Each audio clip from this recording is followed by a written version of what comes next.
So Yeah, one of the things Don and I talked about right before the meeting was just making sure Kiki's got a list, Rosemary, so we'll work with her, make sure everything's up to date with the recent changes, and make sure our email group is all consistent. We're sending it to the same people every time. So from the school side, Kiki has a internal distribution called building committee that has the building committee members. I can validate that it's accurate. Yeah. On the Dropbox, I created 3 distribution lists if people want to use them. There's one for the building committee, there's one for the consultants. So all the consultants, architects, OPM, educational planner is on another one.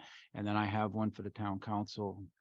So all the distribution lists are created. I'll touch base with Kiki, make sure we're aligned and everything is accurate. And then the only thing I would ask for the consultants, I have Tina and Matt, and then I have Doug and Ed for each of the 2 architects. And then I still have Derek, Justin, and Jared. So maybe what I'll do is I'll reach out to everybody, make sure I get the right names. I'll work with Kiki, and then we'll That's the whole idea of the plan to make. And then I only have Manuel, maybe if you want somebody else, so so I'll touch all the pertinent ones and we'll make sure we get that cleaned up. Sounds good. All right. So there's our status update on architect contract and enable the legislation. Let's move on to the next item, which is right back to you, Derek. I believe review high level schedule with key milestones. yeah. So I'm going to keep this pretty brief tonight because really, Manuel and the planning that's happening is meant to be the star of the show. But just as you had mentioned, working on making sure that we keep both this committee as well as town council updated. For everyone's knowledge, I'm meeting with essentially what is an executive team, but it's members of paid staff in terms of the superintendent's office and town hall once a week to set agendas for the week and do an executive review. So as part of that, they'll be looking at an overall schedule as well as budget so that I can bring that back to this committee and we can discuss it as a building committee. But really the key things right now, having gotten to the other side of the architectural contract are, and it sounds like maybe I gave people a sneak peek while we were getting on this evening about things upcoming, but likely there will be some investigative work over April break. So we'll be looking to coordinate that with the schools, which is wonderful to start to see things underway in terms of collecting some of the more invasive data that we need. Beyond that, Ed had indicated that we've got an election date now, so that's wonderful. Everyone knows that we are planning to submit to RIDE ahead of schedule, and so we'll be continuing to talk about what that date is. But the ultimate drop dead date, as people likely remember, is September 15th. So I want to be in well in advance of that as we get ready to move through and ultimately receive our appropriation from the state at the end of this calendar year. The other thing that we sort of previously discussed, but by the time summer recess occurs, we'll know what happened with the legislature, and that'll help to, inform decisions and guide us as we go as well. So those are all really the big things to think about now. Again, after I finalize what will be the larger global schedule that I think we had talked about last meeting with my little executive team, I'll be presenting that as well as a more comprehensive budget. So more to come, but that's where we stand for this evening. Great. Derek, just one comment on the April geotech work. Have you guys communicated with anybody? Did anyone get back to you on the schedule for that week? Because there is lacrosse, and I know it's April break, but there could be practice in the afternoon. Cleared it to them. You did? Okay, so we're all set. Okay. Yeah, so there may be practices at night or something like that, I guess is what They're I'm not saying. going to use the field from the 10th to the 14th, Okay, but they do have games on the weekend. gotcha. They're told it's off limits, so Great. fortunately they didn't have a schedule for those days anyways. Yeah, It's like it should work out. okay. Sounds good. That'll be interesting to get that going. That's looking forward to that. Yeah, Well, lots of good things to come. Yeah, and Derek, Matt shared a schedule at our March 1st meeting. It'd be nice if we could have that maintained and make that live somewhere. Matt shared a very detailed schedule with You know, it has demographic studies, communications, site investigations, planning, all that stuff. With a plan from now till June, it'd be great to, I don't know if it's Matt or you, to just keep us informed if things are slipping, like the town council was asking, right? We want to hit some of these dates if we're going to publish these, because they're in the minutes. I've already shared them. Right. We want to make sure if we're slipping, we need to be transparent and make sure everybody knows, especially us. Yeah, completely understood. And the schedule that I intend to review with the executive committee and then republish can absolutely be a live document. And that's exactly right. That's the intent, is to basically build in everyone's dates as well as the regulatory dates and critical milestones. So everyone has a good look at the full picture that then we can update as we go, so that people understand as things move around. Because to be very clear and manage expectations, and this is the exact same thing I said to town council, so I'll say it in this room and virtual room as well. There are dates that cannot move. There are other dates that are targets and need to be fluid in terms of allowing us to make sure we get everything that we need to do. But we'll continue to communicate about that so that folks have a good understanding and confidence as we move forward. So yeah, happy to do that. That sounds great.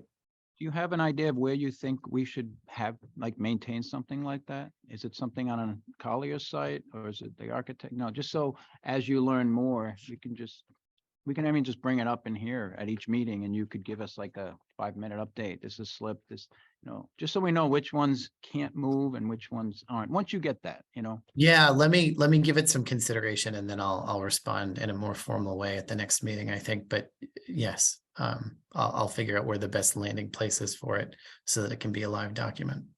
Probably the building committee site. Yeah, whatever they want, we can make it work. It could Thank be you. in multiple places, but it should be there. Because I think one of the things, that document that Don's making reference to is the work plan that was submitted that covers both HMFH and DVVW. And I Correct. think that is the critical step-by-step plan, more or less, that I think Matt worked off the stage 2 application list. Yep, that's right. Yeah, so we'll start to put that together with the more global schedule. And again, I do think many of those dates will be somewhat fluid, but we'll make sure that we're communicating in a very clear way so that people know what to expect about that. All right. Derek, we need to include all the meetings that Manuel has been having with the teams that we meet every week, and then with the focus groups with the teachers.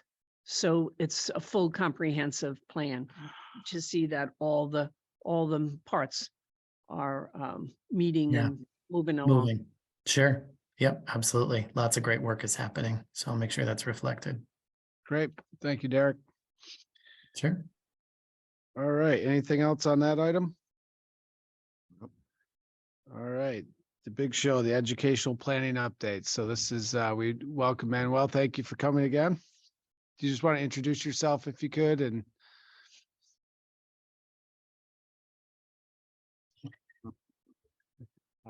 Slide through the slide. Good evening, members of the School Building Committee, chairs, superintendent, and members of the public. My name is Manuel Cordero. I'm the educational facility planner for the district.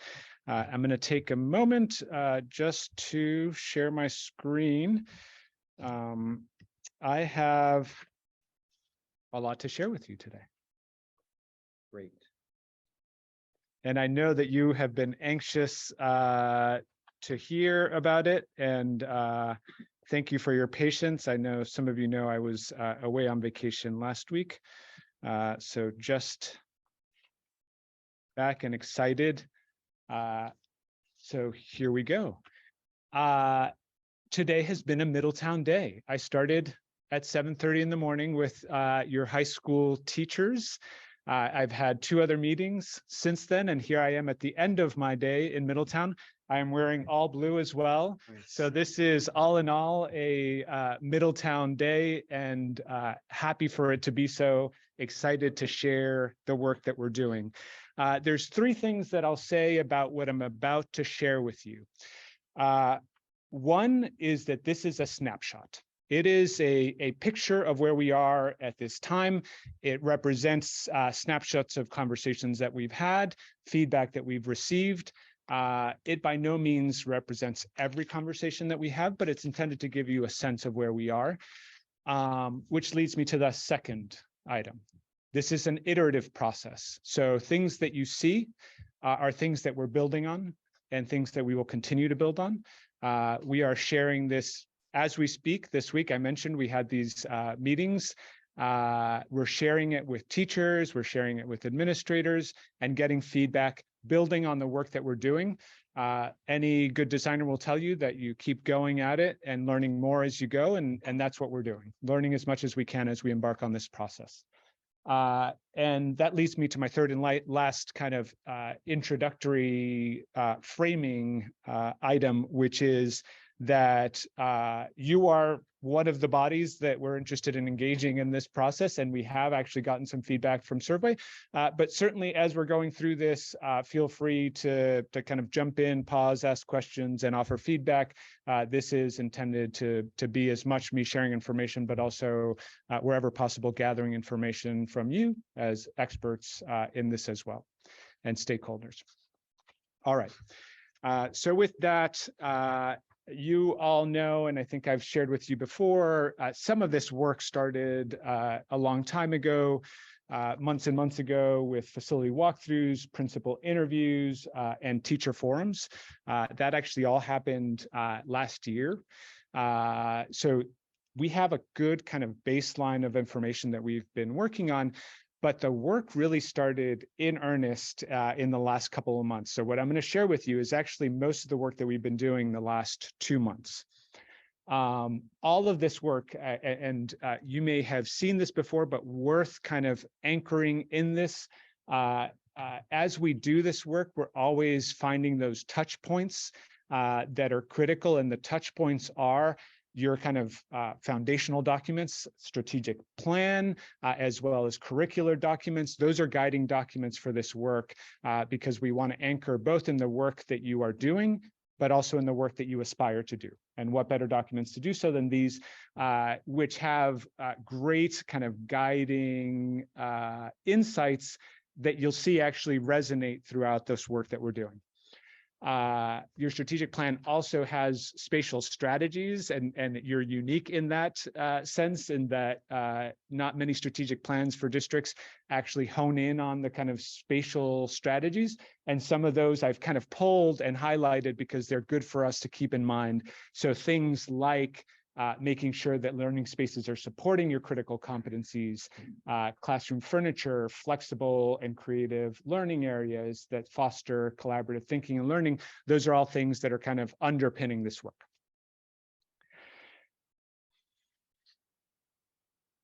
A moment ago, you were just hearing a little bit about some of the work that's been happening. So I figured I'm going to share a lot with you, but I figured this is the kind of mile-high view of what's been happening.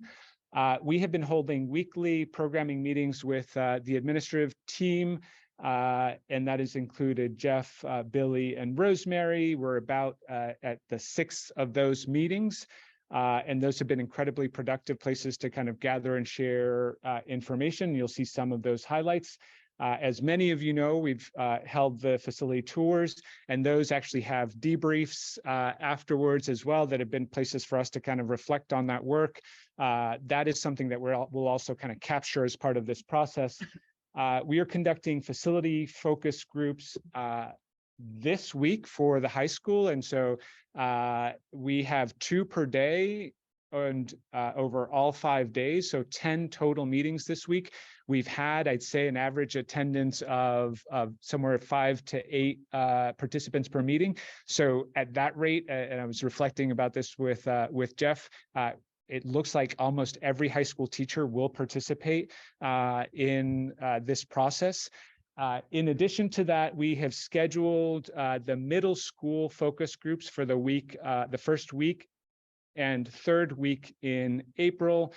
We'll try to get as much done in the first week, but know that there may also be some work that we'll have to do to follow up on that. In addition to that, we conducted a faculty and staff survey in the month of February and going into March. I'm going to share some highlights from that today. The town council and school committee received a survey. I'll give you a little highlight of that as well. And we are preparing for the launch of a community survey tomorrow. In addition, and this is really exciting, we are going to be working with students at the high school who have expressed interest. And actually, let me pause and say, proactively approached the principal with an interest in being involved in this as part of their AP government coursework, and have volunteered to assist in creating a survey for students. So I will be working with those students in the coming week to help them prepare that and share it with other students. So a pretty exhaustive outreach so far. And again, hope to continue to do this work as we go along. So that's the kind of quick overview of the work that we're doing. Right. Can you, can you pass along the survey that is getting sent out? Do you have that? It will be launched tomorrow. Yeah. Okay. yeah. I mean, okay, so can we just get copied on it somehow or? Yeah. Okay. Yeah. And very similar to the one that you may have seen already. So Like a while ago, like we did like a year ago or so, you mean? Or no, this one is slightly different. No, different. Yeah. Very different. yeah. Yeah. We will launch it on the town's website through Mr. Shuey and the school's website, and hopefully the press will pick up on it too Okay. with the link. We're Okay. going to open it for 2 weeks. And yes, please, I will say your role as kind of advocates and leaders in the community, please do share that. The more feedback we get, the better. And again, all types of feedback is good feedback for the process. So I will walk through, I'll confess to you that I probably have too many slides. So I'm going to move through it a little bit quickly. Tell me to pause whenever it makes sense to do so. But again, I endeavor to kind of both distill, but also give you a good picture of what we're hearing so far and what we're doing so far. Before you start, can I ask you one question? Because I know your experience, you've worked with RIDE before in the past, correct? That's so. Can you just talk about the importance? Worked at RIDE. Yeah, at RIDE And with yes. RIDE, yes. So can you talk about really quickly the importance of this educational planning as far as the financing goes? And So this is, that's a really great question. This is the thing that underpins the work that will happen in a lot of ways. On the architectural side, it becomes the kind of baseline document that gives the architecture team instructions, but RIDE will also look at the plan that's developed for consistency with the educational program. Meaning that if we say here that we need X amount of classrooms, or we want a breakout space every X amount of classrooms, they will look to see if we are consistent with that, and if we're deviating from it, there have to be reasons. The educational program is also critically the place where we request any variances from the space standard, and this is critical. So we are creating the basis for any variances that we may need. And let me just tell you that every new construction project has variances, because you are never doing exactly what the standard says, right? You're never building every single room to exactly the square footage. And that's driven both by need, but also practicality and site considerations, et cetera, et cetera. On the fiscal side, on the financing side, the educational program is also critical because it is tied to the square footage number, both the gross square footage number, which is then tied to the cost of the building as a whole. And in a moment, a little bit later, I'll get a little bit more granular and nuanced about the gross square footage number and what we might be targeting. But I'll put a pin in that and talk about the kind of comprehensive high school concept. thank you. All right, so we sent a survey out to faculty and staff and asked a variety of questions. Actually, these questions some of these will be very similar to what we'll be sharing with the community. We got great response across the schools. We got more than 200 teachers responding. So really great and good mix as well. I mean, obviously teachers are the majority, but good mix of folks responding. We asked about favorite and least favorite spaces. What you'll see here and what I try to do with everything that we're asking is we're asking both for a kind of quantitative response, and then I'll show you the qualitative that backs it up or that actually gives you the color to the numbers. So teachers responded, and one more thing. These first few questions are across grade levels, so they include elementary and high school. We can disaggregate that data, and later maybe we will look at some of these. There are specific middle school, high school questions that you'll see in a moment that specifically ask about middle school and high school. So teachers responding about favorite spaces. Beloved are the classrooms because they are the territory of the teacher. But also you'll see here, library is a favorite space, outdoor spaces, and then there's some write-ins, and I captured some of them on the right here, some of the things that people wrote in as their favorite spaces. Here are some. Did that say exit door there? The exit door, yes. That we included because actually it comes up as more as a security issue later, and we capture it in a few places more as security and less as like I'm on the way out. Okay. But Thank you. maybe that's what they meant in this case. That's what I would write. So you'll see that this is the kind of qualitative side of the equation. Teachers talking about shared spaces to support special education students, dedicated space for specialists, spaces to work collaboratively, opportunity for indoor and outdoor connection. So that's some of the kind of favorites. And these are some of the least favorites. Classrooms, hallways, cafeteria. I will say that the hallways is a super interesting one to note because that's one of the spaces that we'll really be thinking about carefully in our future schools. Hallways are generally wasted space, they're transitional space.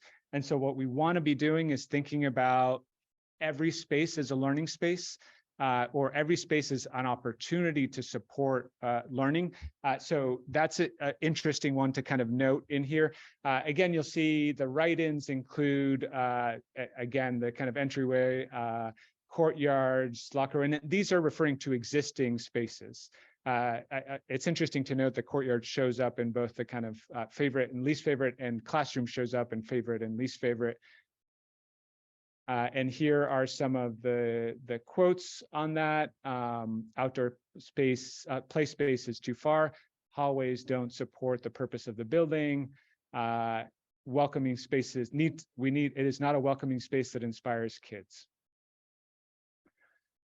And what is missing at your school? And you'll see on the left, we kind of tried to capture the laundry list, but on the right, we have a few quotes. Not surprisingly, you do have undersized classroom based on the standard now, so bigger classrooms is not that surprising. Student support and counseling, we have been hearing a lot about the struggle of specialists and counselors to find spaces to break out and support youth across grade levels, and especially at the middle and high school. And then you can see on the left a kind of longer list. We also asked about priorities for improvement, and this is allowing teachers the opportunity to kind of talk a little bit about the kind of physical side. Although interestingly, we include educational enhancements as part of the mix, even though it's not a building system, but to kind of capture how teachers would measure it against like building systems. I'm always like pleased when teachers respond strongly around educational enhancements, because really that is their realm, right? That is their, but when you look at the other answers that received a lot of responses, safety and security, HVAC, and then restrooms and plumbing. We heard and have been hearing, especially with the high school, restrooms. That's a big priority. You'll see some of the write-in answers on the right. I'll maybe kind of point to a couple: auditorium, mental health space, which is consistent with some of the SEL space type conversations that we've been having. And then we kind of dove into that kind of educational enhancements question and asked, like, what are the 3 types of spaces you would prioritize in the Middletown middle and high school? Again, this is specifically looking at the kind of new school. Assembly and community space is kind of the highest response. Again, people were asked to respond to 3, so there's more than 100%, obviously. Assembly, in parentheses for assembly and community, what we mentioned there was auditorium type spaces. So that was obviously a really popular one. Welcome and safe entries, larger core classrooms are obviously also strong respondents. And then SEL spaces and collaborative breakout spaces, which we've actually been hearing a lot in conversations with the teachers. We asked teachers about kind of biggest opportunities and biggest challenges for the Middletown middle and high school. Some great quotes here: spaces that students can take pride in, a school where the better align with the high school in terms of academic expectations. So connecting middle school and high school. Opportunity to allow spaces to be created with purpose and planning to provide students with disabilities an opportunity to have access to functional life skills. So again, kind of great set of responses around aspirations for opportunities. And then when thinking about the challenges, being able to satisfy all the different needs and stay on budget. I think that's a good one. And we heard that as well. You'll see on the left side that came up as well. And in the school committee, town council, that was actually also strongly present. We asked some questions about kind of advantages and disadvantages about the proposed campus. I think this one, what I'll note about it is that mostly it was positive responses about the site. There was nothing in the kind of write-in that I would say jumped out. And here are the limitations. The things that came up, maybe not surprisingly, are questions about traffic or possibility of traffic congestion. And then the issue of middle school and high school sharing a site. So how do you negotiate that? And that's something that we all know that we've been thinking about and talking about a lot already. And then the last couple of questions are just kind of rating importance of things like sustainability. That's the first question. Having the campus appear open and welcoming, which those 2 rated fairly highly. The next 2 didn't seem as important, the building and campus as showcasing programs. And I think the interesting one, I'd say maybe the last one, the kind of maintaining the current image of either the middle school or the high school did not seem to rank as important. I mean, there was definitely, well, I should say there's 37% that said very important and 25 that said somewhat important. So still, kind of important, but maybe not as much as some of the other categories. So some things to keep in mind in the planning. And in thinking about what are the things that people felt were important in terms of like symbolic of Middletown, the wave logo, the island mentality, let's see, arts program, athletic complex are some of the things that we saw. And you'll see on the left, actually, I'll say the planetarium came up a few times in a few other areas, although obviously underused.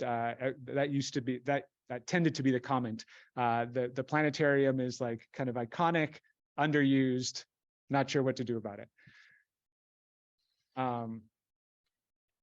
we also wanted to make sure that we were thinking about pre-K 5. So we had a couple of questions in the survey about considerations for pre-K 5 in the planning. And so this first slide is about some of the opportunities as we think about that. So there's folks, teachers that kind of highlighted the opportunity of thinking about consolidation. I will say that the opposite on the green side, worried about a massive school. So we heard it all, I would say, like the full spectrum of responses on both opportunities and some of the challenges, and clearly teachers are kind of in tune with the challenge, the budgetary limitations, as well as thinking about this issue of personalization in a large school. So how do you maintain smaller learning communities, smaller school communities? We, around the same time, shared a similar survey with members of the town council and school committee, and I'll share some highlights with you. Again, members of both town council and school committee participated.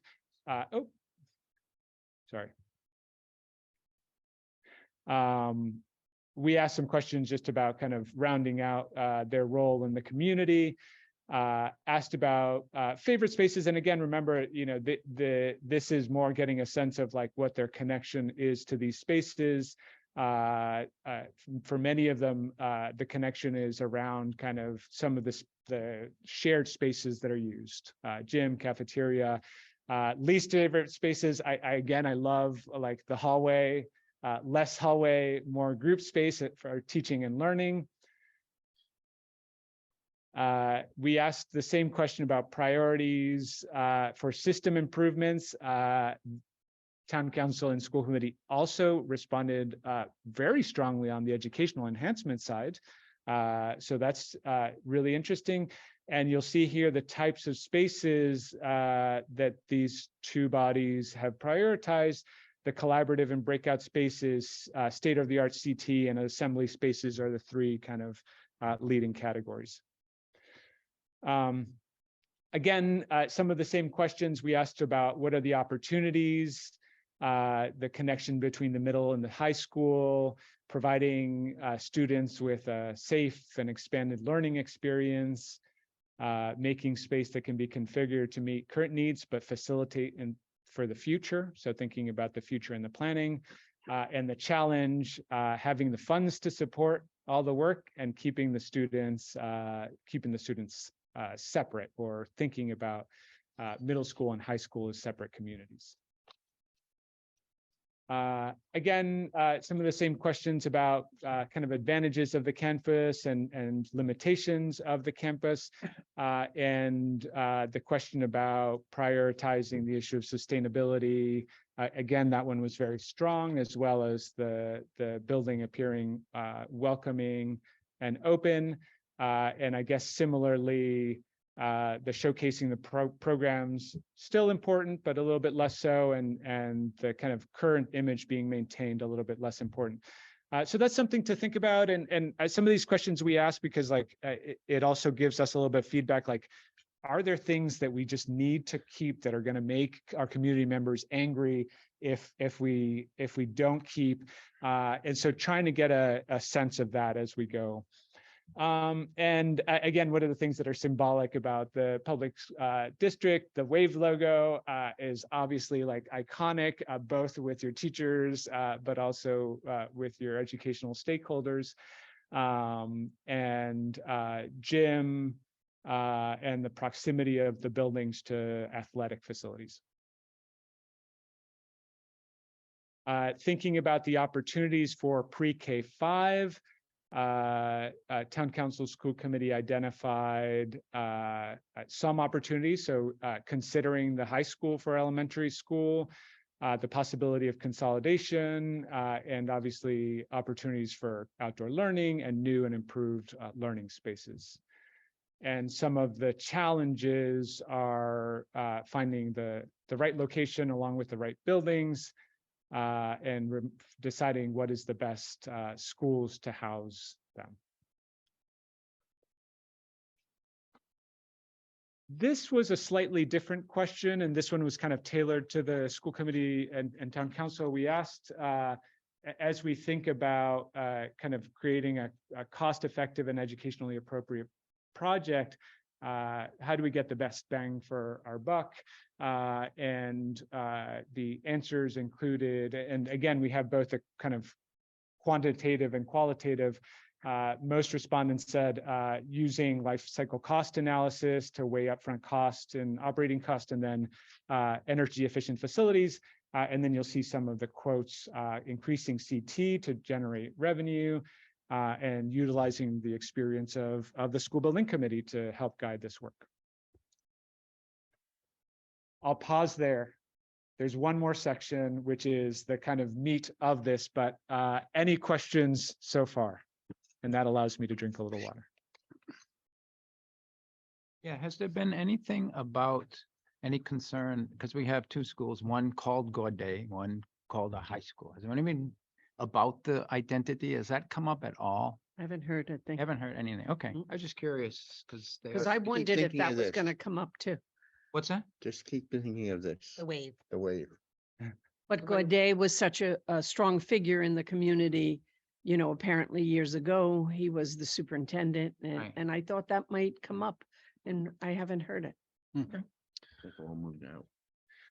What I slightly a little bit on the side of, I think, the question that you're asking, but I do think, and we have talked a little bit about kind of community identity, branding, and even things that'll extend to architectural and spatial strategies like wayfinding. All of those things we should be thoughtful about, because they will be the ways that people identify, that your youth and staff identify with spaces and places. So it's something that will definitely be purposeful of. I think we saw that. Oh, go ahead. So I think it's important to also, as we plan, the planetarium came up, Gaudet's come up. And the wave is an important aspect as well, but there's also a previous logo. I'm just thinking some historical component to where the school came from, when it was, where we came from in the past. I think that we don't want to lose the touch. I mean, the more immediate people may not recognize Gaudet as being important, to keep it as part of the identity, or the planetarium or the Islander. But I do. And so some historical component, I think, needs to be part of whatever we do. And I know it was interesting on the tours, they did a little bit of that. They were able they to did a incorporate lot, that. yeah. So something like that is. And I think the other thing is our historical society puts a lot of emphasis to our one-room schoolhouses as well, The windmill. and the windmill. Yeah. I want to add a comment to that too about the high school. You know, when we were growing up, it was Middletown High School, Middletown Middle School. And I do agree about keeping the name Gaudet at some point, but after seeing the Saugus middle school, high school combo, that's something that we'll have to talk about in the future, but it doesn't mean that we would have to lose the name Gaudet. We could name a field after that. I mean, there's a lot of things that we could still do It with could that. be reflected in the design. Yeah. Exactly. So but I do think that it is really important to keep the Islander mentality, because, a lot of us did go through our school system and we're still here and we're part of this process, and our children have gone through the system. I think we need to make sure we have that combination of keeping the history of the schools as well as bringing in the new aspect of this new generation coming through. Yeah, I'm kind of amazed by the survey you just did there. I'm really looking forward to the community and the schools, because everything you covered there, all the input we had, we saw it at Saugus, in my opinion. And it's amazing to see that, like, even you talk about the hallways, like you look at those hallways and you think, oh, this is just a place for kids to mess around. And it's not. Like we saw them like sitting down in comfortable places and learning. They seemed happy. They weren't joking around, and Usable space. it was usable space, flexible space. I mean, the high school students that were with us on the tour, they couldn't believe what they were looking at. They Yeah. thought they were out of college. Mhm. And you know, it just was nice to see that. And I'm seeing that reflective in your survey results here too. Like it's doable. We can do this. Mhm. Just my 2 cents on that. And the response from the faculty, the staff, it's almost like 100% response. Yeah. Yeah, that's Yeah. good. And again, so far at the high school, we've had great attendance in the focus group, great participation, active engagement, and good conversations that unfortunately too quick to turn around to share with you today, but happy to kind of share that later as I have some time to kind of distill that. It's important to note too, I think that a lot of our teachers, I don't know the exact percentage, I think it's more the younger schools, right? Or more Middletown residents. Is that fair to say? I Like, think it's, but we have a good amount of Middletown residents that are teachers here. And I've talked to some of them that are like, well, you know, they're taxpayers too, so they want to make sure we're being smart about this. But, you know, that same person, they saw Saugus and they were like, okay, now I see it, you know, and I think somehow we have to pass that along to the community to see what, because I don't think a lot of people in our community know what to look for, what we're really talking about sometimes when we talk about 21st century learning. Yeah. And yet I think, and we'll see, I'll be curious to see the community survey as well.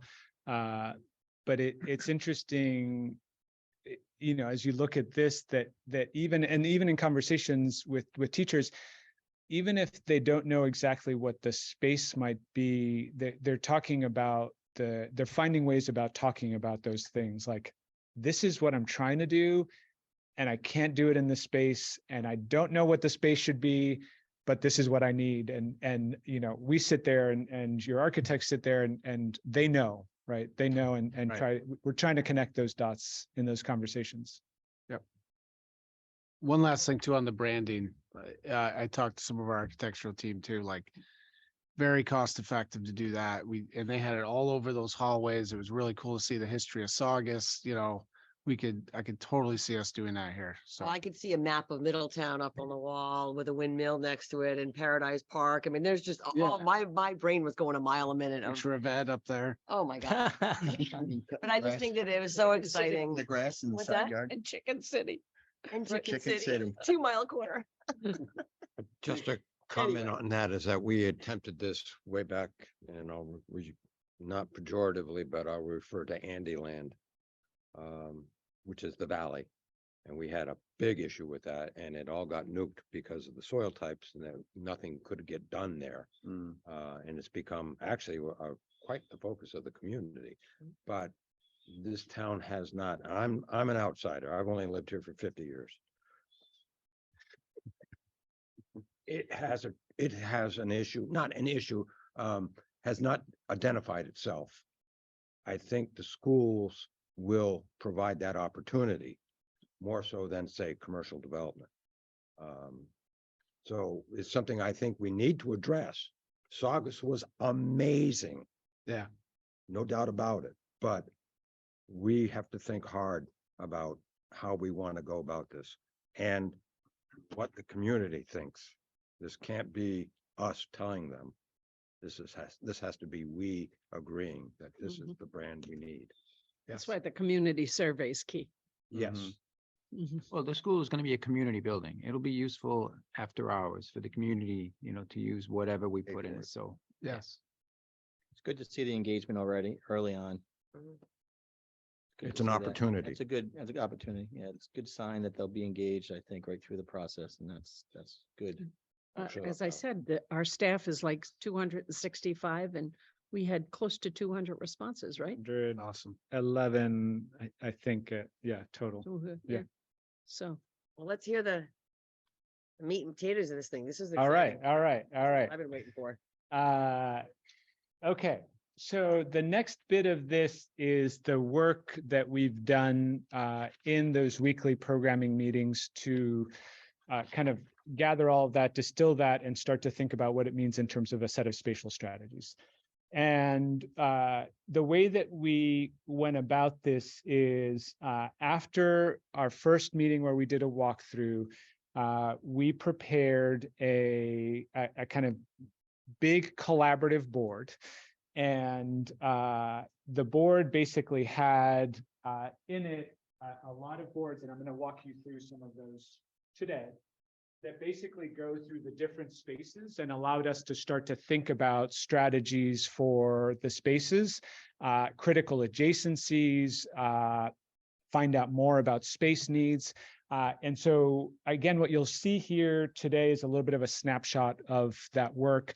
I will say that the work is now probably made a big leap even in the last couple of days as we've talked to teachers and we've gotten really granular about some of these spaces. But that said, again, snapshot of where we are. So just a note on the kind of structure of this. On the left are kind of some of the notes that we've gathered through conversations with teachers and or administrators. And then there's some reference pictures. These are not necessarily pictures that we've selected as like, this is what it wants to be, but just some of the pictures that we have been kind of sharing and talking about just to kind of say like, no, we don't want this. Yes, we want this. So helpful kind of references as we go about the work. I'm sorry, but are those local though? I can't read. No, they are not. No, they're Any of them kind local? of, Any of your examples? there might be one or two local schools, and I'm happy to do a separate presentation that like includes more of that, because definitely have a lot of good examples even here in Rhode Island. Each grouping will also have one of these, and this is a kind of spatial adjacency diagram that allows us to start to think about spaces. So we'll start with this, which is kind of a core classroom grouping. We'll do this for both the middle school and the high school. This is the first looking at the middle school. The middle school structure, as some of you might know, is generally a kind of 4 classroom cluster with a resource room, and that's a kind of middle school team. What we're doing here is actually kind of pairing middle school teams so that you can have a kind of 7th grade cluster, an 8th grade cluster. I've cut out the 9th grade cluster just so I can make this, 6th grade cluster to make this a little bit bigger, but it would be basically similar. What we're showing here is, in addition to those classrooms, a resource room as part of every cluster, a small group room, and that's essentially intended to be that kind of breakout space that we've been hearing is so kind of wanted and needed. And then these clusters are kind of around some form of shared space that we're calling here Learning Commons. Later on, we can talk about what the actual name of that might be. But the intent is to have and create spaces where teams can do collaborative work together. We've heard a really great response from teachers in the middle school and in the 9th grade academy about this. And as well as in some of the departments. So I'll share some of that as we go through, because the teachers already had ideas about some of what they might do in some of those shared spaces. The one thing that we're kind of thinking about as well, and this is something that we're kind of measuring a little bit, is in the high school, because we're thinking about this comprehensive school concept, we're thinking about how to integrate CT into the academics so that career tech is not a kind of off in a corner of the building. And there's, I'll talk about that in a moment, but there's good reasons to do that in terms of aid eligibility as well. But we'll touch on that in a moment. But in that same regard, we start to think about whether it makes sense to start to think about that connection between middle school and high school and start to seed some of those connections. And so here we are showing this kind of shared classroom space that we're calling a kind of maker CT collab space. And obviously that's kind of a little bit encompassing, and it's something that we'll want to dig into a little bit later. But again, thinking about providing spaces for that project-based learning type activity that we hear a lot of interest in. the ninth grade will actually look very similar to that. This is a kind of ninth grade academy setup. And again, here, it's kind of a very much like what you saw with the middle school, except that we're showing a kind of bigger or a different type of CT space that represents what a CT space might be in a high school. The fact that there's two is actually more a function of that grouping. Realistically, it might be actually one CT lab space or a lab space in a classroom. But as we kind of dig deeper into what those adjacencies might be, we'd start to define what the lab spaces would be and how they fit into either the academy or the department clusters. Beyond ninth grade, I am sorry, I'm missing a slide. Okay. The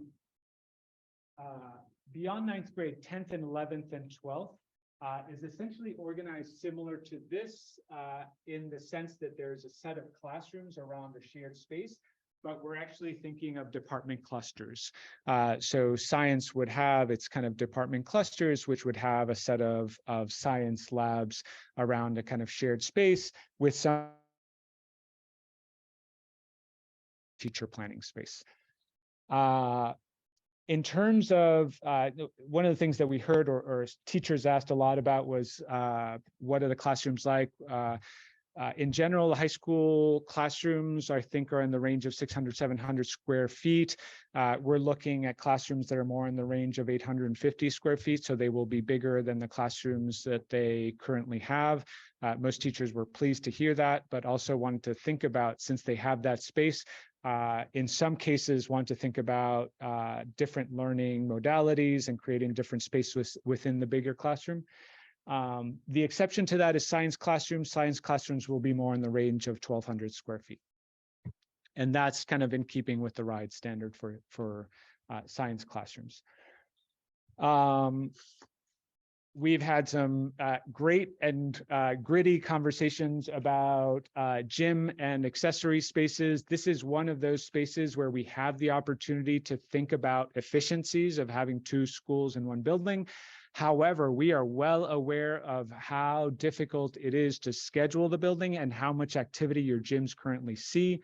So at the moment, what we're showing here is a kind of gym and essentially two gyms, but side by side. One really a kind of full gym with bleachers and space for attendants to sit down, and a smaller gym that serves that still has a court on it. But that this setup could allow up to 3 stations to be run at the same time. The division within the bigger space might be by means of a curtain. This actually could be either a hard wall or a hard movable wall. And that's something that we will continue to explore as we dive into this. In addition to that, there would be separate middle school and high school lockers. And RIDE allows some amount of fitness and health spaces. We know that the fitness room in the high school is very popular. Had a good conversation about that with the physical education instructors today. So it will be something that we will include, though this is one of those areas that we'll have to kind of think about carefully as we navigate the overall size of the building, because this is one of those places that we might be able to find some efficiencies. Go ahead. Oh, yeah, Costa. please. I just want to comment on that if you don't mind. When we were at Saugus, it was really nice to see that they had a weight room, an incredible, loved that workout room. And then they also had, I forgot what it was called. I know Tina's there somewhere, but the other space where they used wrestling, or they had cheerleading in there. You know, I don't remember which school that was, but they had a separate room for it wasn't a workout room, but it was a different type of floor. It wasn't a gym floor. And then they had off the gym, which was really nice because it gave another space for whether it's a yoga class or an activity or something. It was an extra space. They taught gym classes there too. And gym classes, right? We interestingly, we heard similar comments from physical education teachers today about the need for something like that. So that What it resonates. was called, Tina would be able to throw that out there. wouldn't she? It was the alt PE space at Okay. Saugus. They were, That was kind of my question as well, but there were, if I recall, at Saugus, there were two of those spaces. We didn't go into one of them. There was the gym, and that's kind of what I wanted to focus on here, the gym. And then adjacent to it, actually, it wasn't connected in any way. There was no Right. barrier, there was no wall. It was in the same area, but it wasn't connected. So I know architecturally, or I don't think it matters from a programming standpoint, but the concept of having a gymnasium and then these spaces where they can have, Yeah. whether they're connected or not, they're in the same Yeah. area, Mm. whatever has to happen architecturally and obviously from a design build. And What do you do? that's something that we'll continue to study, and in particular with the architecture team. There is some kind of space guidance about those spaces, so we'll be kind of mindful of that. And then again, we'll be kind of like pushing up against the overall gross square footage number. So stay tuned on that one, but certainly have heard the need both here and with teachers. I'm going to use an example of what I remember with the middle school with cross for fall sports, for example, with the football and things like that. You've got the cross-country team at the middle school, which is a very large team in Middletown. It's really big. And on a rainy day, they still would, if the gyms are being used for other winter sports, it would just give another space for these students to still have a workout and not be necessary. That's why I think this type of gymnasium would be ideal to give that separate space for the different age groups. But somewhere in there, throw that extra room in there, because we Yeah. do have a lot, our sports programs are a big deal. And one thing might be that we're showing that fitness room as one bubble.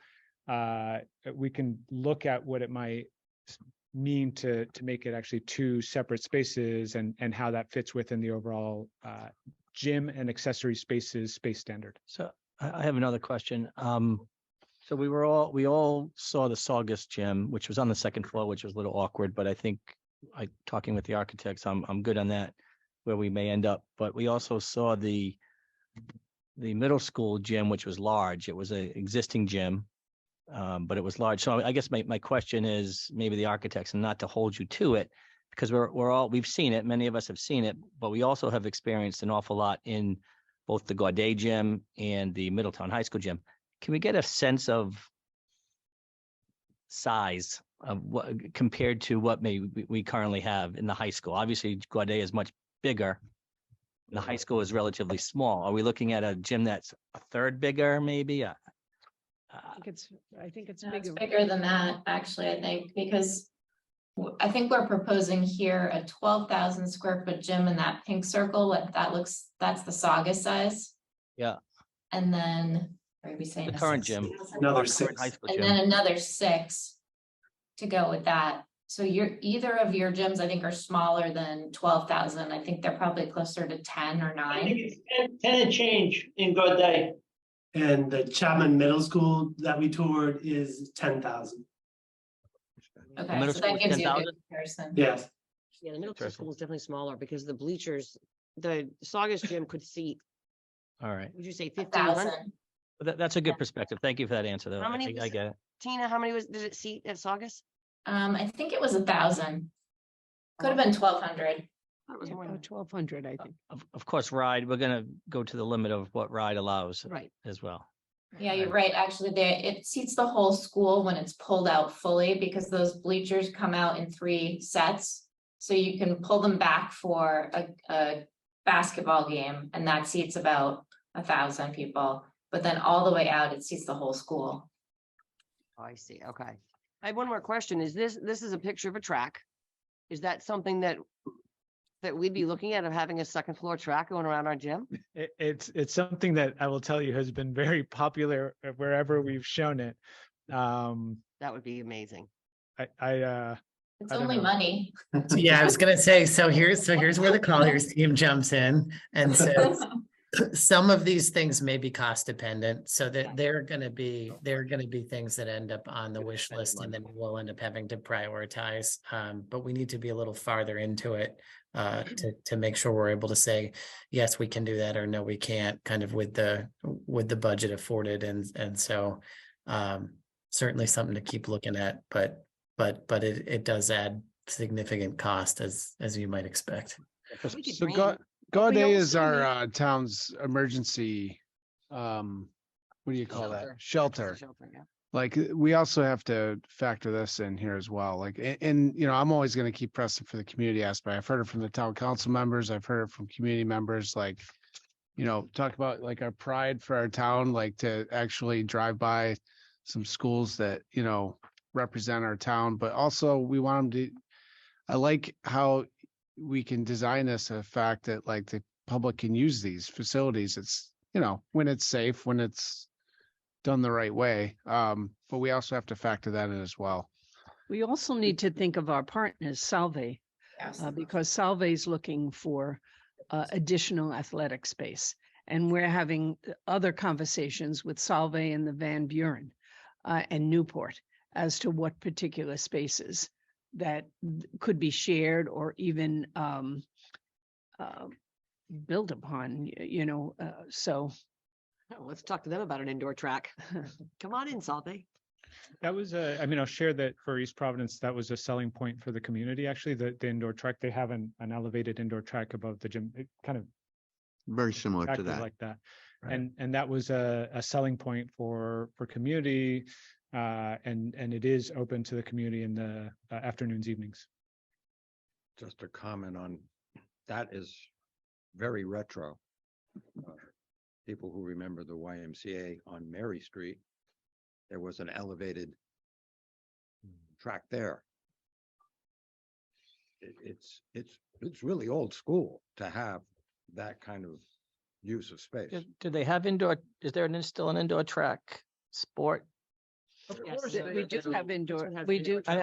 I mean, is there, and there used to We be, have it, we don't have a team, there is an anyone- scholastic program.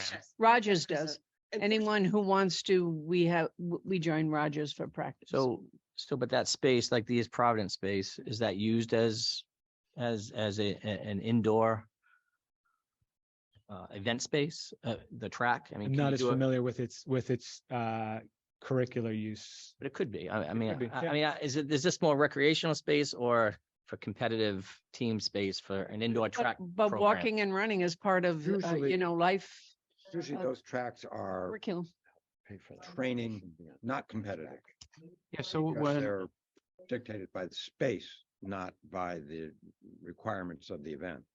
Be workout space. It'd be- Workout This, space, we yes. wouldn't hold an indoor track Yes, meet here. right, No, you're so not. I'll date myself now, but when I was in high school, I didn't go to Middletown. I went to Tolman and Pawtucket. I ran indoor Forget it. track and and we used to have all our meets at the Cranston Street Armory in That's what I was Providence, because kinda that's the thinking of. only place that could house a track big Exactly. enough to hold events. Exactly. Moses Brown had an elevated track that also could have smaller dual meets, so we used to go to Moses Brown on occasion. Now they compete at somewhere, they have a newer indoor track where basically there aren't a lot of indoor tracks in the state where you can compete. Portsmouth has one. Yeah, there's a few. Portsmouth has a brand new one, yeah. But typically they're few and far between. You wouldn't, They have an indoor a track. 2-lane or a 3-lane track, Moses Brown had a few lanes, so you could do it with a dual meet, like 2 schools, but you can't have a big track Right, meet. right. So. Okay, just a dream. I do appreciate the perspective on the gym, though. That helps. People can they can compare what we currently have, which is with what we potentially could have, and that's a good thing with all the modern amenities, of course.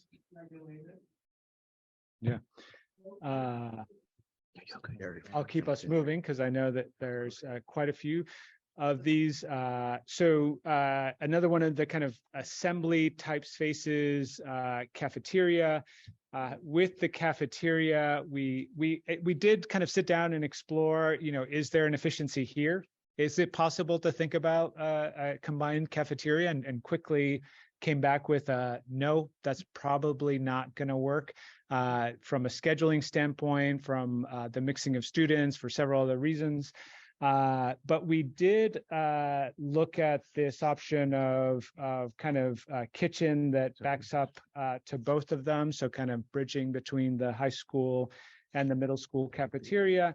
And then each of those has a different kind of character. The middle school cafeteria, we heard, is more kind of traditional in its seating, and it has a stage to support some of the kind of presentation type activities. And then on the high school side, we heard a real interest in having a kind of variety of flexible seating that supports all the different ways in which high schoolers want to sit, eat, but also the fact that sometimes some of the students feel sensitive about the size of the space or even the loudness of it. So thinking about creating different seating opportunities. The graduated seating supports that, but also creates a little bit of a kind of space that you could use for seating and events.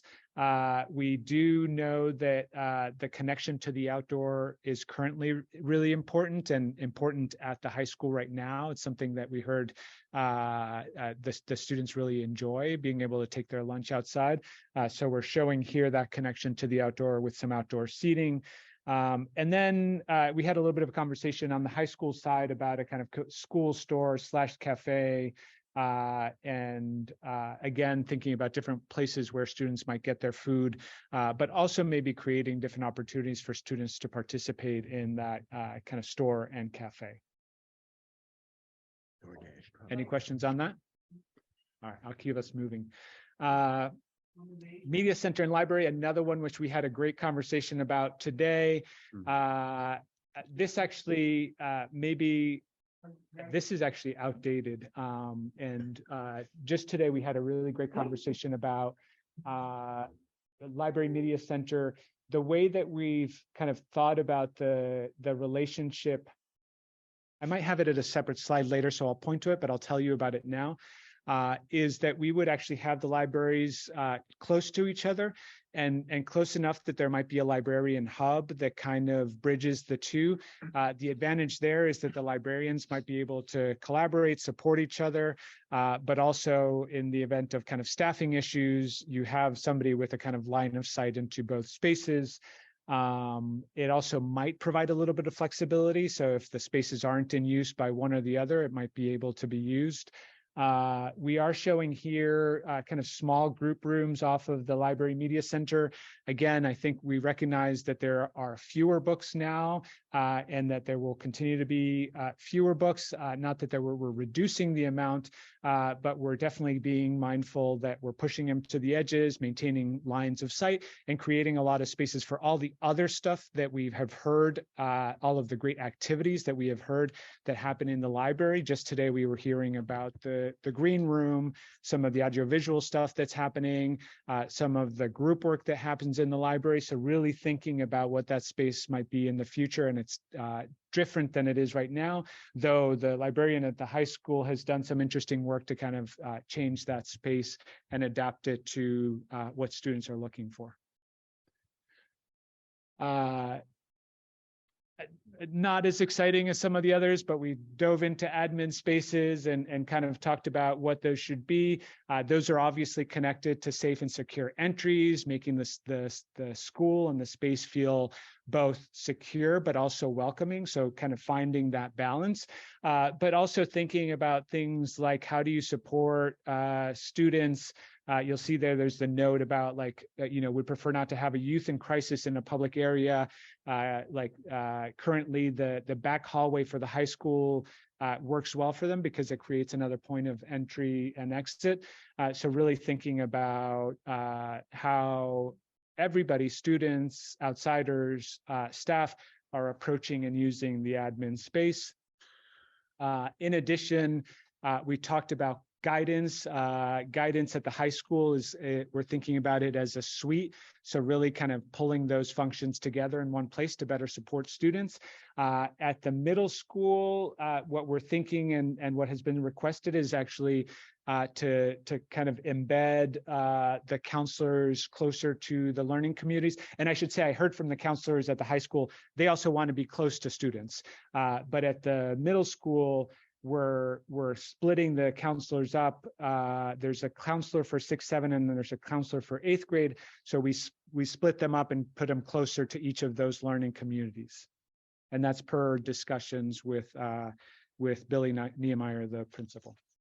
Can I just give you my 2 cents on, Please, yes. so I when we went to go see those 2 schools, I didn't get to go see Westport, but, the admin teams, I really feel this way. I don't know what the survey said or what the school admin team said, but I think it would be ideal to be able to have the middle school admin team on their side and the high school admin team on their side, because when we went into Saugus and they were all on that same wing, all the middle school, even though they had an office on the other side, there's a big separation between those 2 offices, 2 sets of teams. I think the nurses station is definitely, I love that nurses station in the life skills. I think that's brilliant. And I really think that the nurses station does need to be split so that you can utilize that space, which would be cost efficient. Put the nurses in the middle. They can be there to back each other up. But then you'd have an entrance for the middle school students and an entrance for the high school students, because they should not be in the same nurse's office together. A lot of different things going on. So, but at the same time, the nurse's office is being connected so they'd have each other to, for support. Are you listening to conversations? Yeah. I wasn't, but It all resonates very well with what we heard and what we've been talking about in conversation. Excellent. I wasn't even there. Yeah. No, I was a fly on the wall. I'm just kidding. Before we move on, I have a question.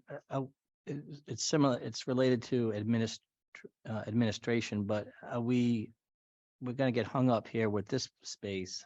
Are we thinking about district administration in any capacity in this? Yeah. So yes, we have We need started to, because we're probably going to lose this space at some point. Yeah. So we have started to think about it and have a good understanding of what you want and need, whether it's part of this or some other component. I think it's still being sorted out, I would say. Still in the mix. And special education would be designated to each school. Is that Correct. correct? Okay. Correct. Yeah. So the last, actually, I think this is my last slide. Maybe I have a wrap-up slide. But this is kind of all of it pulled together. This is, I'll say, when we reviewed, and again, some of you might remember that I worked at the SBA and I actually reviewed these. When we reviewed applications, there were 2 things that we studied carefully. It was this, and then the educational specification, which is the kind of quantitative, the numerical description of the program. This is where we are right now. I have a version of this covered in notes from teachers, actually from our conversation with administrators, but this week, again, covered with notes from teachers. But what you'll see here is just really quickly kind of middle school, high school, kind of shared programs that might be more easily accessible to the public. So we're trying to show that keeping for example, the gym accessible, cafeteria accessible to the public, but being able to separate the learning spaces from it, right? So that you have access to those public functions. Again, to your point, middle school admin, high school admin, you'll see SPED and life skills in the transition program close to both the nurses and also the entrance of the school. You'll see here what I mentioned earlier about the library and their relationship. So this is the kind of next iteration of that. High school library, middle school library with a kind of librarian hub in between. And I think all the other pieces, except the auditorium, which I didn't share, but there is an auditorium. The kind of size of the auditorium is to be determined based on, actually it's tied to the enrollment. So once we get enrollment numbers, we'll get a better sense of the auditorium space. And then we've grouped that with the music and also kept the art in close proximity.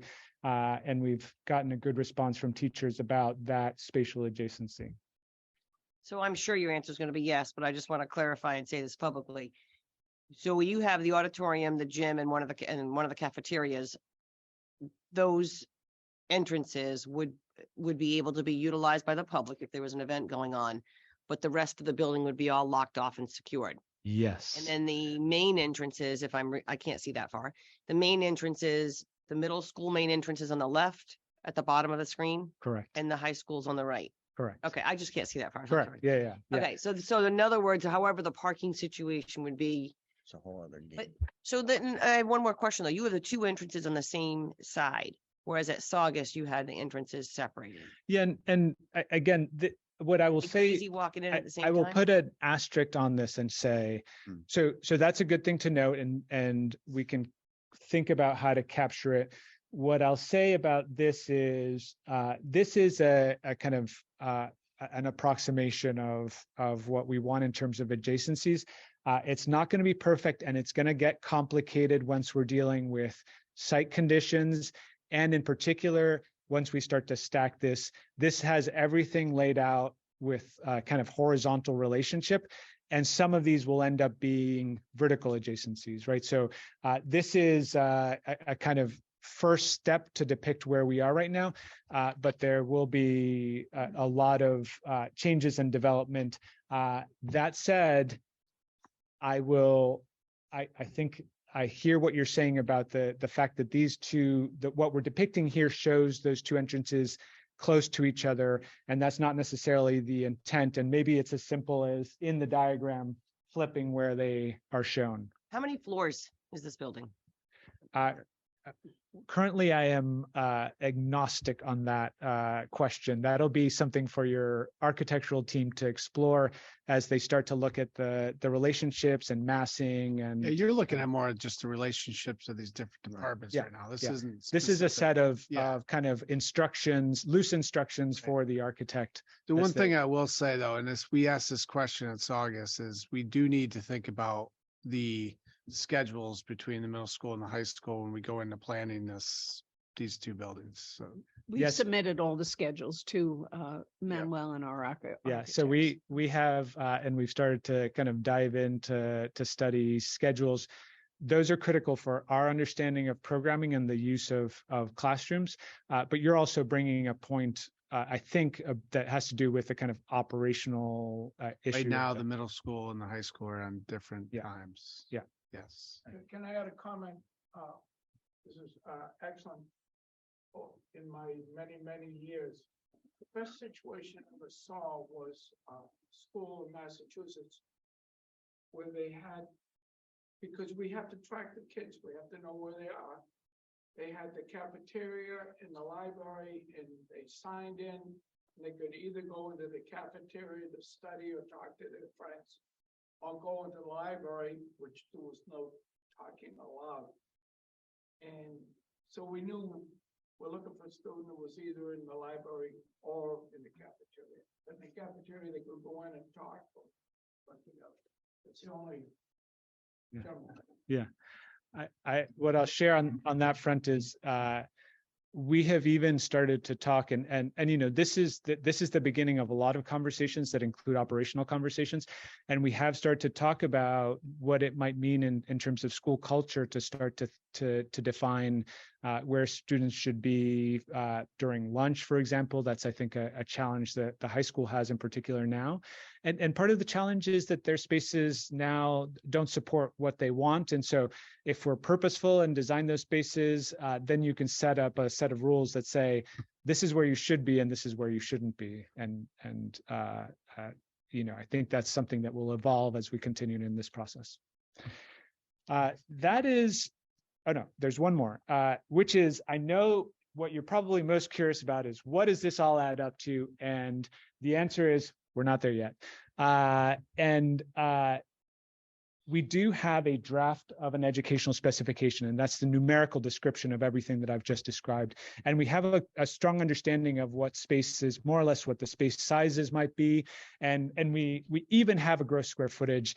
I would not venture to share about that. In fact, it would be irresponsible for me to share that with you because that number is depending on the enrollment projection, right? The enrollment projection will define not just specific space sizes, like, for example, rides guidance for cafeterias and auditoriums and other spaces is specifically tied to the enrollment projection. in addition to that, the gross square footage is tied to that enrollment projection. So it would be irresponsible at this point to share what that is. That work is in progress, and I did want to share with you some of what we're kind of just to loop back to that conversation at the beginning. Again, those focus groups are underway and are helping inform this work. The big milestone for this part of it is the enrollment projection. I think you heard from the team, from Derek and previously from Matt, that enrollment projections are due in the mid to late April range. And when those come in, that will be the moment where we can actually digest that and finalize a program and specification that is responsible and realistic and responsive to the educational program that we've gathered and the information that we've shared here. So, And there's someone doing that. There's a firm doing that based on the information we gave them, the map of the community, that type of thing. and they need 6 weeks for their work. So that work has already started, but requires more time. What range could we look at when you're doing a projection? What you have a median and then you have a plus and a minus. Any statistical analysis like this, what would you be looking at? A 2% plus or minus, a 15%? What would be acceptable to SBA? Now, we could grow or we could shrink. And I'm worried about growth. I So do too. If we have a really great program, what if we start dragging in from Penfield? What if we start Well, dragging that's what in happened in East Providence. East Providence High School alone increased by 100 students. I've been saying that from Yeah. day one. If we build it, they will come. And I was going to ask you that question. And when you did this community survey, was there a question in there? And I know it's going out tomorrow. If we offer these CTE programs, would you come back to public schools? Because there's a lot of people in the private sector. But I really think that we're going to see an influx of people coming out of the private sector. Yeah. So that the kind of simple answer to that is that the Rhode Island Department of Education School Building Authority will accept upon the authority of your professionals the recommendation that they make about the enrollment. So when our demographer comes back and says, this is the number, we could sit down and argue with them if we feel it necessary, but the number that he provides for the 5-year projection, that's the number that we use, that becomes the target enrollment for the district. Now, there's little things that we've already been kind of making sure that we're capturing. We met with the demographer and you know, I've been doing this long enough that I know all the ins and outs, and we've asked the demographer to address as much as we know to make us dangerous in this field. But ultimately, it'll be his recommendation that we're going to have to respond to and ultimately live with when we submit it as part of the stage 2 application. They need to take into consideration, we talked about this, our military. Yep. And we talked about that with the have demographer. Yeah. the new ships coming in or whatever. And the housing, you know, all of the new housing that they want to build for affordable They're housing. conservative with that. That they'll tell you that they only consider anything that's permitted. So that's one challenge. But we did, you know, we're making sure to recapture any NEC2 students that are actually coming in. Those help boost the numbers. We'll count your transition academy. Sometimes those are students that don't get counted. We made sure to share with him. Those students will be in the building. We want them captured. So, you know, we've gone through the list to kind of say, these are, we want to make sure that you're capturing the full picture as far as we understand it. I'd love to know how they get the preschool numbers, because when I heard at one point 120 preschoolers, if we talked about, you know, renovating the current high school into 120 preschoolers, it's a very low number. Need to put the community survey in. It's not in there, right? It's not, I'm so sorry. It was in the first slide, but it's not in this one. That is correct. The community survey is going out tomorrow. All right. So is it safe to say your final product is an educational program and specification? Is that what you would call it? Correct. Okay. Yeah, and that is one of the kind of big deliverables as part of this necessity of school construction process.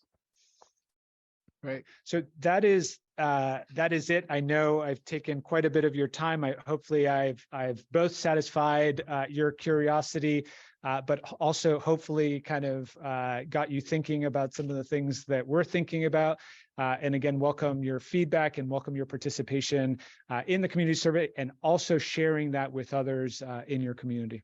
Thank you for your time. Thank you. What's the frequency we should have these updates? I think we're gonna really be able to tell that once we get the milestone schedule. I don't know, just so we did a lot today. Hmm.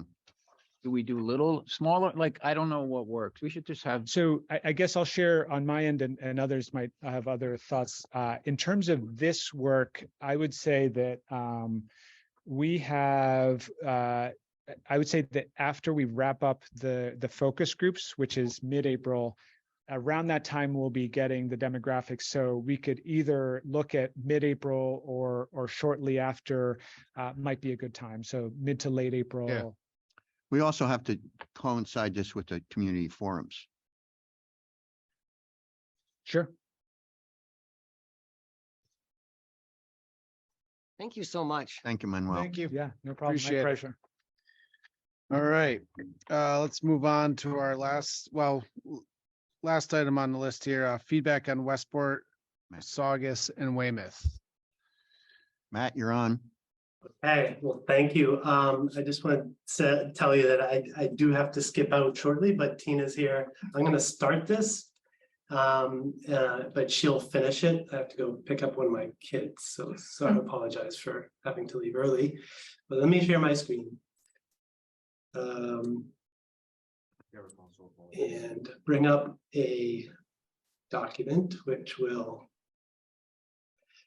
show you how we've been documenting the work that we've been doing on the tours. So we've had 3 tours so far. We toured the Westport Middle High School, and that was about 2 weeks ago. And then last week we toured in one day Saugus Middle High School and Weymouth Middle School, both in all 3 of those in Massachusetts. And then after the tours, we held a recap session the next day with people who were able to attend the recap just to hear some of their feedback. And I'm going to focus on the Saugus tour because that's really the one that resonated the most. It's the building that we designed that has the most relevance to your project. And I think we heard some great feedback, and I think people have already indicated some of the people who were there how useful it was to see it. And so we collected input on these notes here in the drawing. I will zoom in quickly just to give you a layout, but Saugus is organized into 2 halves. There's a high school side, which you can see in the blue over here, a middle school side in the orange, and then everything down the center is shared. And as they talked about, there's a main entrance with a single administrative block off of that, and then dedicated high school entrance on one side, middle school entrance on another, and some connection points in between. So that's a general layout for those of you who are not familiar with the building. And then some images of what the building looks like throughout some of the key spaces that are relevant. And let me just go right to the heart of, I think, the comments that meant the most. We heard that because it's close in size and in its kind of form that would work on the site in Middletown, that it really rang true to a lot of people, and that they had a great feeling. It gave them a great feeling overall for how to delineate a middle school and a high school in the same building, and how to separate them, but also to join them and share spaces. In particular, the cafeteria was divided down the middle, and people felt comfortable with that. There's a foldable wall that's closed during most of the day, and it can be opened up to allow for events in that space to be to spill out and to become one space, like a school dance, for instance. And people felt that gave them a nice flexibility, but also that adults could move in between the two spaces seamlessly and quickly as they needed to. That the admin offices, in seeing what they had, people felt like they were more sure that there should be a separation of administration offices between the two schools, that there should be two principals, that they liked having a separate identity for each school, that there's signage on the outside of the building that reinforces that. But again, it started to get people to think about what happens with our buses. Do we have staggered arrivals of buses, one for middle school, one for high school? And then does that mean they're on different schedules? And what that entails? The number, a bell schedule, or if you have the buses arrive at the same time, then that means that students between the two schools would be on the same buses. And what does that mean? So things that are going to be part of further conversations. That there are benefits to aligning the schedules, as we heard from the superintendent in Saugus, that could be realized. So you have to kind of take these into account.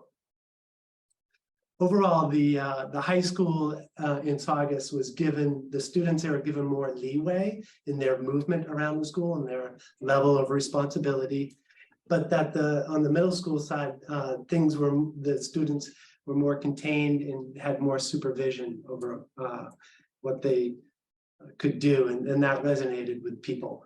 We heard that the natural light in the space was really a benefit, in that the openness made it feel more free and flexible in the way that spaces could be used.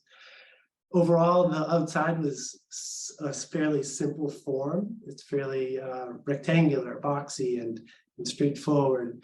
While inside, there was more complexity of spaces. There was angles, there was free-flowing spaces, and it got away from that feeling, this endless corridors, and more into this kind of flowing space form. We heard about the branding in Saugus. The vinyl graphics that we used in many spaces really resonated with people, and how it honored the local nature of the place. It's really a school that could only be in Saugus. And the message was that it sent, for everybody in town, this was your building. It's not just a school building, but it's really a community building. We heard about the benefits of the pod organizations, with rooms around the periphery, specials or kind of pathway type spaces in the center, and this open learning commons that many of the spaces could spill out to, but were also the heart of each pod, and provided an identity for those. And then talking about the Chapman Middle School, looking at the floor plan for that. This is, it's just a middle school, and it was also a very large school. And so in some ways that was harder for people to familiarize themselves with it because of those issues. But the things that we did hear there were how the color in the school reinforced the organization. Those two things went hand in hand. And especially how the middle school level career pathway programs, which were really prevalent in the Chapman School in Weymouth, were a nice lesson for how you could start at middle school and begin to tie a vision of a program through 6th grade all the way into 12th grade. From these hands-on kind of mechanics type spaces to spaces that were really embedded in electronics and technology.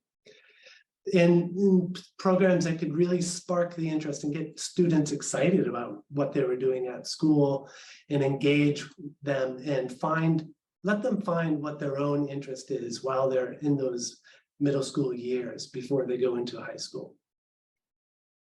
So I'm gonna slip out, unfortunately, but I'll let Tina continue here and help. The Fab Lab up there. Oh, yeah. Because I think Teresa wanted Right. to look at that. So I did provide the plan of the fabrication lab because we weren't able to get into that space while we were on the tour, and there was a lot of interest about it. But it is right across from the stage. It has its own entrance through an overhead door.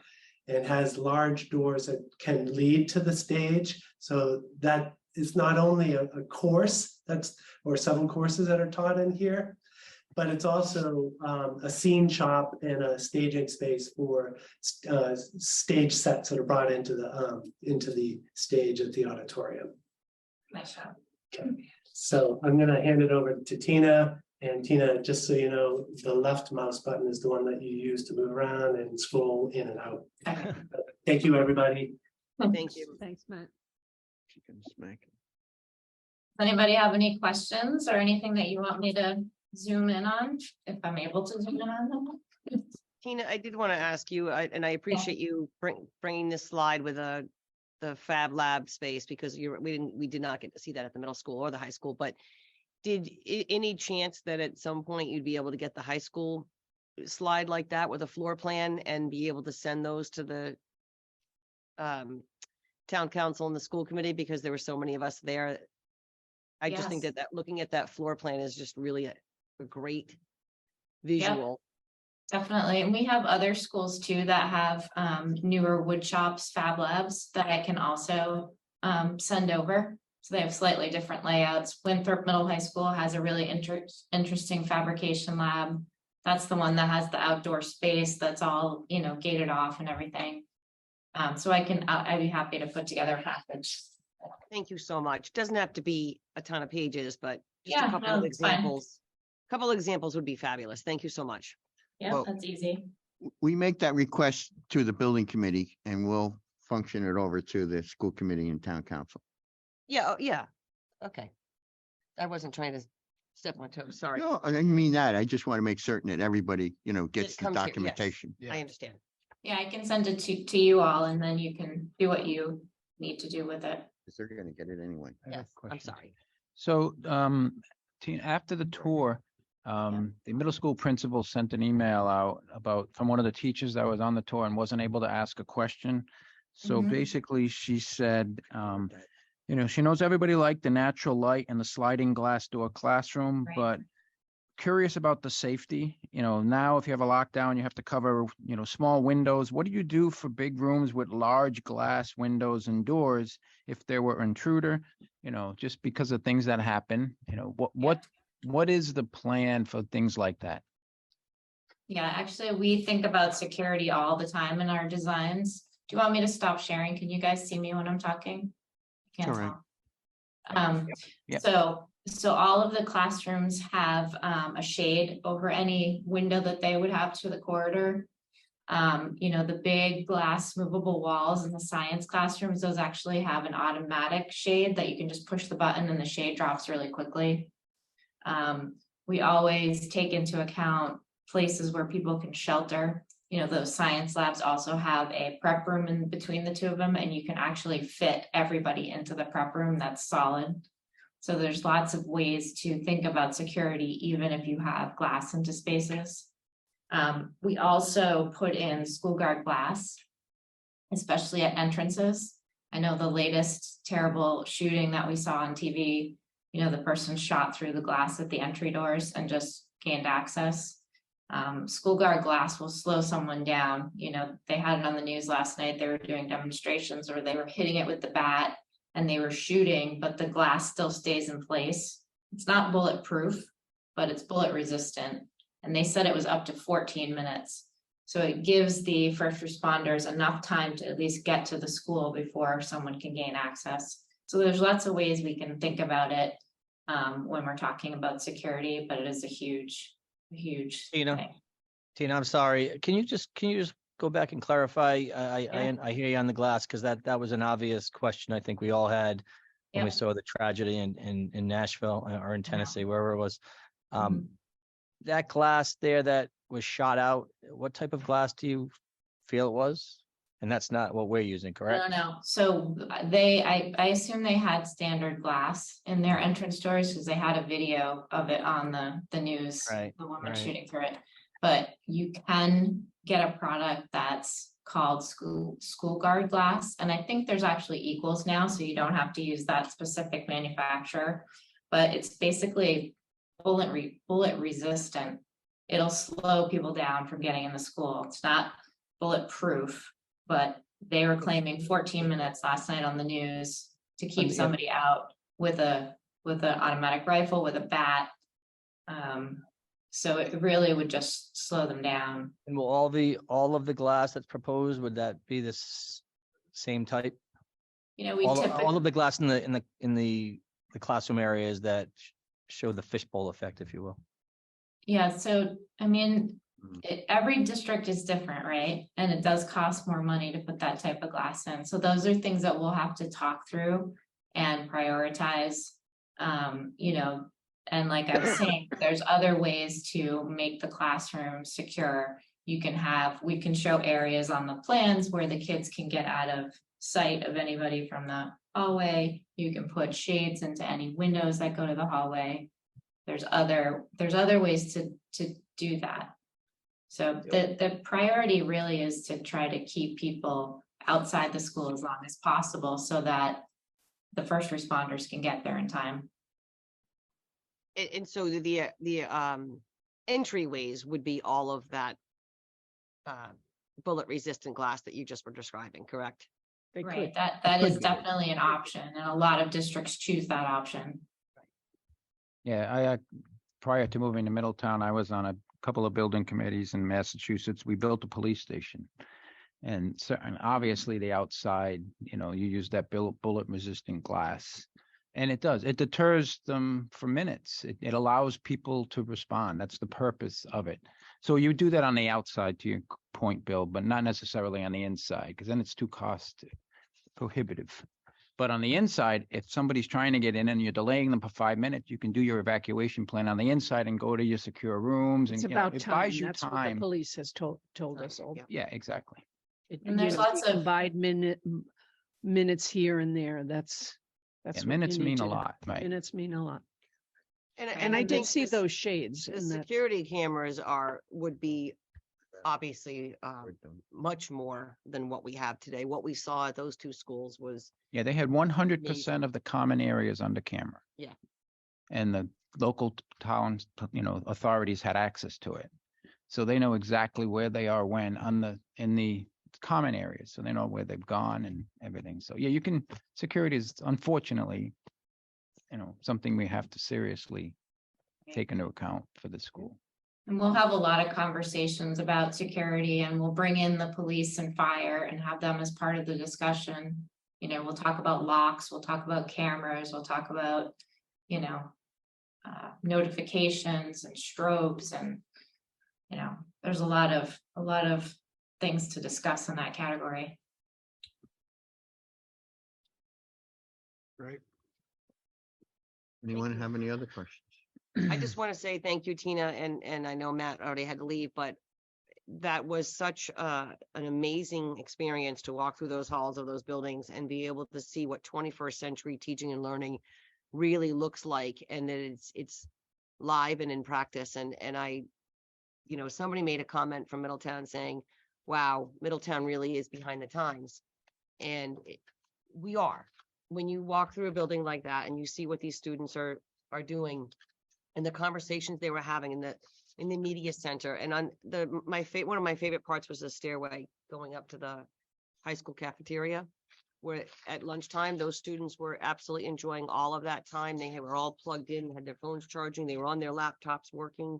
I mean, all of that was such a great thing to see, that these students were utilizing the space and they were continuing their learning on their computers. And one young lady said to me in the media center, we love this little spot. And they're sitting in these little couches, 4 or 5 of them. And they said, and more so, we even love our new iPads because they're all touchscreen, and they were all excited about their new computers. And it's all one-on-one computers, which we've worked hard to get to that point. But to see a brand new school like that, where these students happy, they said, we like to come to school.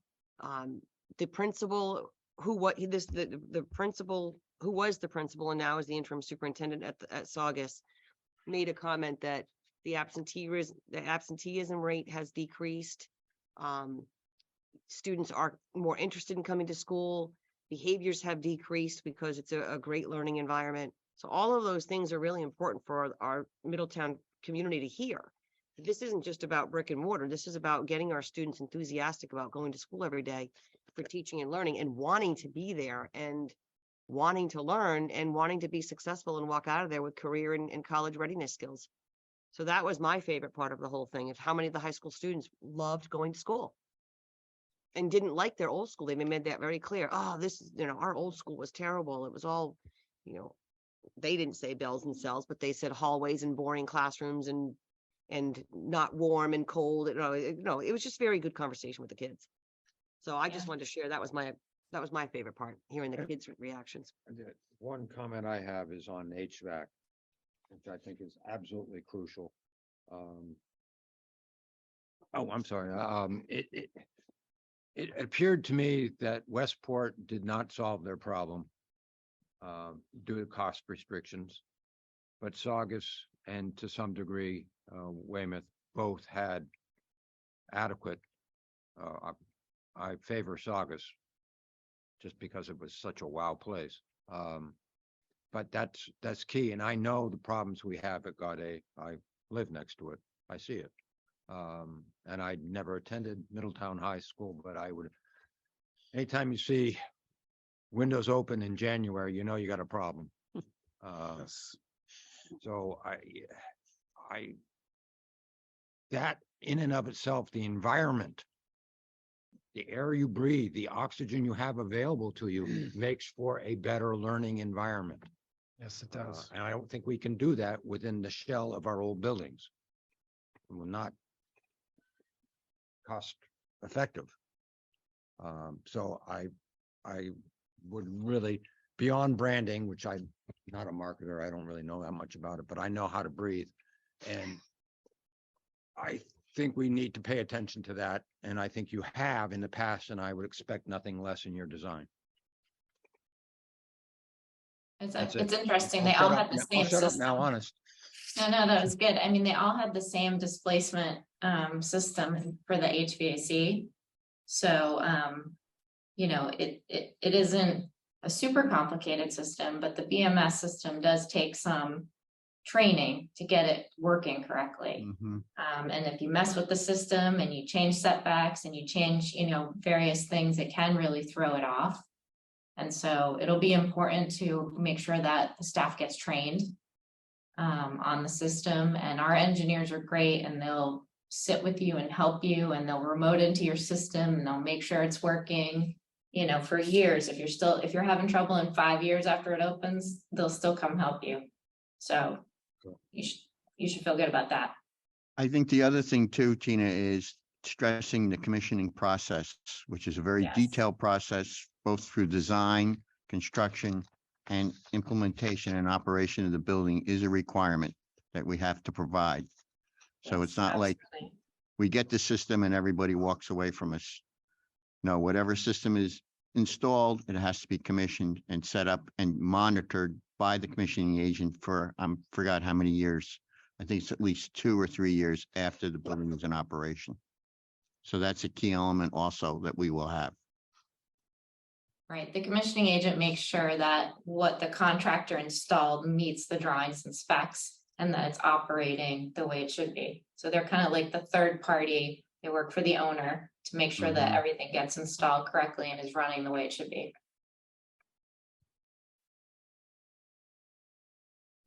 Music to my ears. Mhm. Music to my ears. Yep. All right. I think that's it. Yep.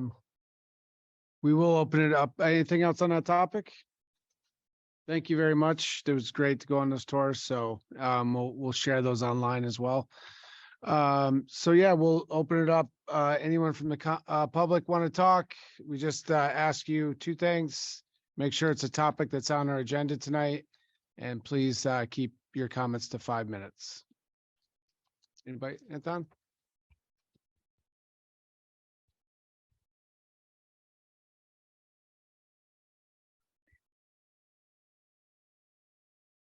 Thank you, Anton Rivera, 45 Bayview Park. It's the school that you're proposing, the same size as far as the student capacity as our existing building? To be determined. Hello?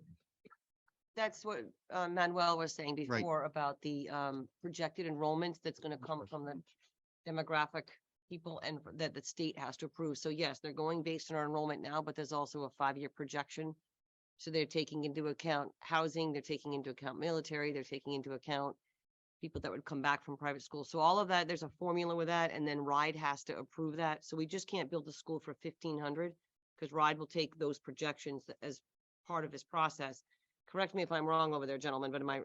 Okay, so we don't have, I mean, those projections, yes, based on what we have currently, but also the other factors have to be taken into consideration over a 5-year period. And that's the number they'll come up with.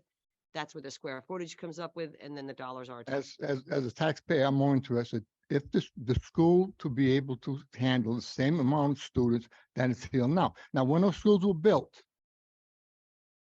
you didn't have the population that you have today. So you can figure all the figures you want mathematically, but the facts are you got something to go for, something tangible. And if anything, you have to build a school larger. RIDE If you will, don't build anything smaller. RIDE will only allow for certain calculations. So that's beyond our ability to make that decision of building a school for an extra 200 or 300 people. Yeah, rather than speculate, why don't we wait till we get Yeah, the let's numbers? wait. We'll Yeah, get them in right. mid-April. So hopefully by the end of April, we'll have Yeah. firmer numbers for you, and then we can have the Right, conversation. so we'll do like Newport did when they built the Pelt Ab- School.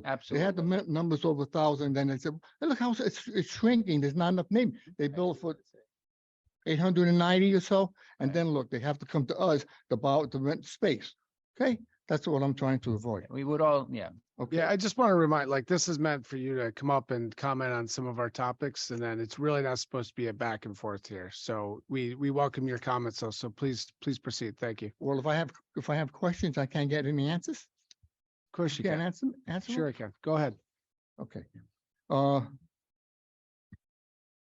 my experience, when I worked with the school department in Fall River, you needed 20% fresh air circulation. So you better figure for in the wintertime, because there was a problem where there was stale air, and they found out that they shut the air conditioning, the dampers on the roof, they closed it to save heat, because those units usually electric. Okay, and electric is expensive. Another thing. I hear you talking about if we have a problem, we're going to take the students to it, instead of having floored window glass and spending all that extra money on special bulletproof glass, why don't you go up so high with bricks? And then after that, you have your 150-mile-an-hour wind resistant windows instead of going floor, being fancy and going from floor to ceiling. I'd like to get this done. If you're going to build it practically, okay, and forget the fancy, okay. Also, you're going to build them in the old, the former theater land where we have the two fields. There's a section of that that's wetland. That whole land is wet. You have a humidity problem with one of the schools now. So I'm, cautious of building a school on land that's wet, because there's no way in heck, I don't care what the engineers say, that you're going to change what Mother Nature has already put there. It's not going to happen.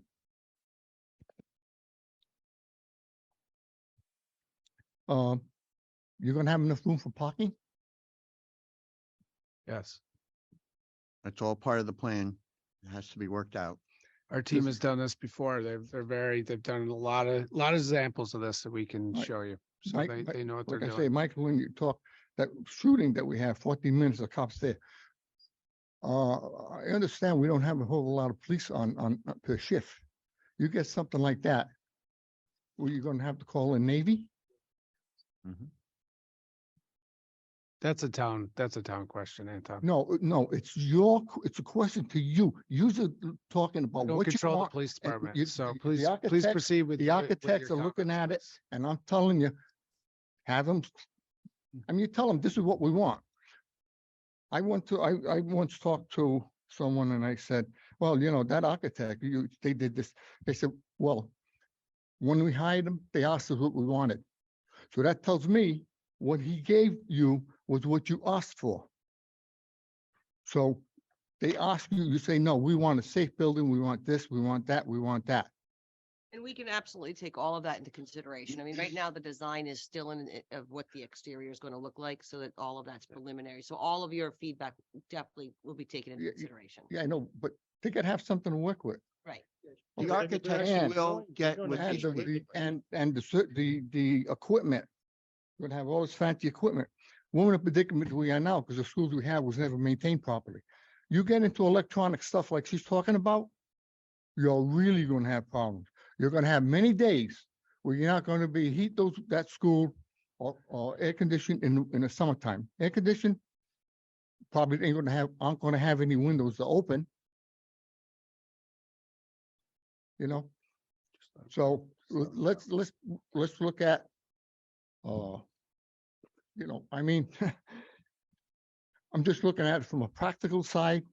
Okay, the engineering, they got all this fancy stuff. But when the fancy stuff don't work, you're in trouble. And who's gonna suffer? The kids and the taxpayers, because the cost is, as I say, buku bucks to repair. So let's not get too fancy. Thank you. Thank you. Thank you. Anybody else? You said you're gonna have people sign up to speak. Yeah, we'll start that next They're time. gonna be, Yeah, we're gonna start that next time. Yeah, but You just gotta stick to an Or agenda. at the end of the meeting. Correct. That's what we're doing. We're doing it at the end of the meeting right now. Okay, because there's a lot of things we hear at the meeting that we have questions about. At least at the end of the meeting, we can ask them. Yeah, I just want to add, Anton, like, this is not the same as the town council meeting. It's a different format here. We want to get public input. So we're going to keep it to the agenda items and to keep it to 5 minutes. And it's not really designed to be a back and forth. We don't mind answering questions, but we just want to listen from the community and get input. That's what the idea is. So thank you. We appreciate your comments. I once got into discussion with I've been in construction for 40 years with an engineer, and he's telling me all these fancy things, and I said, the thing you got to be careful of is what you learned is out of a book. What most construction workers learned was what they did with their hands. So, you know, first class walker has been in second class running. Thank you.